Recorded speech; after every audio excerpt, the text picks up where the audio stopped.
Gaza के हालात किस कदर खराब हैं आप ऐसे अंदाजा लगाएं। जो लोग वहां से निकल रहे हैं, 80,000 लोग कल गाजा में नॉर्थ से साउथ की तरफ मूव करते हैं। परसों करीब 50,000 लोग मूव करते हैं।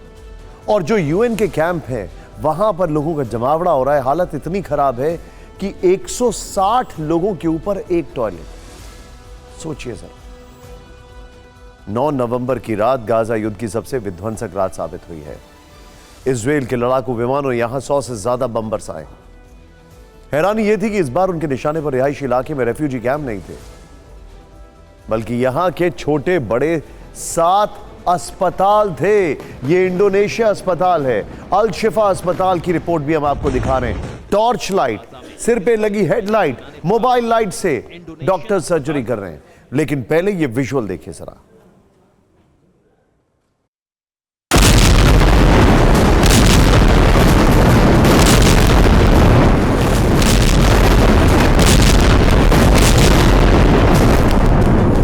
गाजा पट्टी का इंडोनेशियन अस्पताल इजराइल की हवाई बमबारी से दहल उठा। जान बचाने के लिए लोग इधर उधर भागते दिखे। एयर स्ट्राइक में गाजा का अल अवदा अस्पताल भी टारगेट पर आया। इस हमले में कई पैरामेडिक्स और अस्पताल कर्मी घायल हुए।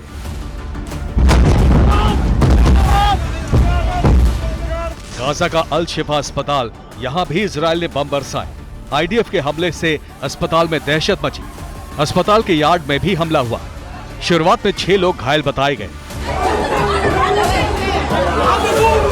इस बीच अल शिफा अस्पताल पर हमले का नया वीडियो भी सामने आया। अस्पताल में मोर्टार बम गिरता हुआ दिखा। यहां जान माल का कुल नुकसान कितना हुआ ये सच आना बाकी है, लेकिन इजराइल का दावा है कि यहां हमास ने सेंटर बना रखा था जिसे नष्ट किया गया। इजरायली सेना ने गाजा के अल रंतीसी अस्पताल में भी भीषण बमबारी की, जिससे अस्पताल परिसर में खड़ी कारों में आग लग गई। इस तरह से इजराइल ने आधी रात अल शिफा अस्पताल, इंडोनेशियन अस्पताल, अल नस्र बाल चिकित्सालय, अल अवदा अस्पताल, अल रंतीसी अस्पताल, अल कुद्स अस्पताल और गाजा हॉस्पिटल को टारगेट किया।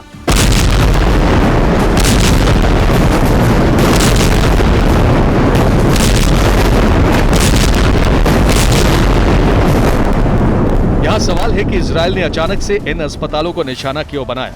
इसका एक जवाब सुबह के वक्त मिला। रात में बम इसलिए बरसाए गए ताकि सुबह ग्राउंड फोर्स इन अस्पतालों के और करीब पहुंच सके। इसकी झलक अल रंतीसी अस्पताल के बाहर दिखी। आईडीएफ के टैंकों ने अस्पताल को घेर लिया। आईडीएफ की ओर से जानकारी दी गई कि अस्पताल के अंदर कई हमास लड़ाकों के होने का शक है। रंतीसी अस्पताल के नीचे हमास ने बहुत बड़ा बंकर बना रखा है। उसमें दर्जनों लड़ाके छिपे हैं। बंकर में बड़ी तादाद में हथियार हैं। कहा जा रहा है कि आज रात यहां बड़ा हमला हो सकता है। यह आईडीएफ का दावा है, लेकिन इस सच को कैसे झुठला सकते हैं कि इन हमलों की वजह से गाजा के अस्पतालों में आम लोग निशाना बन रहे हैं। यहां बिजली नहीं है। हैंड लैंप, टॉर्च और मोबाइल की रोशनी में सर्जरी की जा रही है।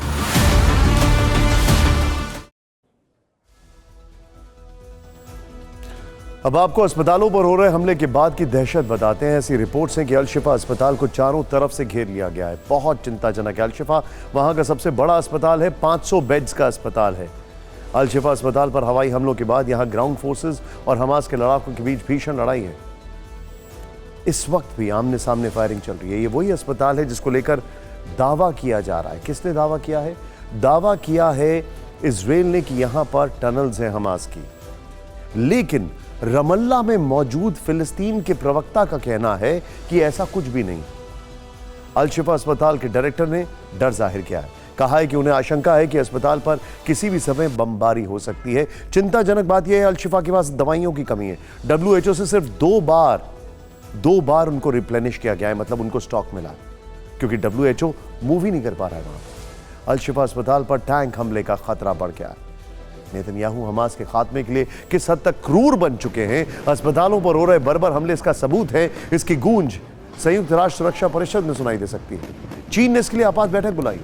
बैठक में गाजा के अस्पतालों पर हो रहे हमलों में चर्चा होगी। लेकिन सवाल है कि इस चर्चा से कुछ हासिल होगा, क्योंकि ये पहली बार नहीं है। वॉल स्ट्रीट जर्नल की रिपोर्ट कहती है कि लगातार हमलों से गाजा में सभी अस्पताल वेंटिलेटर पर जा चुके हैं। फैक्ट्स देखिए जरा। 34 दिन में करीब 14 अस्पताल और 50 से ज्यादा पब्लिक हेल्थ सेंटर्स PHC बंद हो चुके हैं। 34 दिन में करीब 198 मेडिकल कर्मियों की मौत हो चुकी है। 34 दिन में 125 से ज्यादा डॉक्टर जख्मी हो चुके हैं। 34 दिन में 70 से ज्यादा एम्बुलेंस तबाह हो चुकी हैं। अल शिफा अस्पताल में ईंधन दवा की कमी है। WHO से एक महीने में सिर्फ 2 बार दवाओं की सप्लाई हो पाई है। बेड पर एक साथ 2 मरीज इलाज के लिए मजबूर हैं। अल शिफा अस्पताल में 60,000 से ज्यादा शरणार्थी हैं, फ्लोर पर लेटे हुए हैं।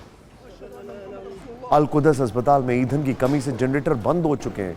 इकलौता मैटरनिटी अस्पताल कभी भी बंद हो सकता है। वॉल स्ट्रीट की ये जो रिपोर्ट है चिंताजनक है।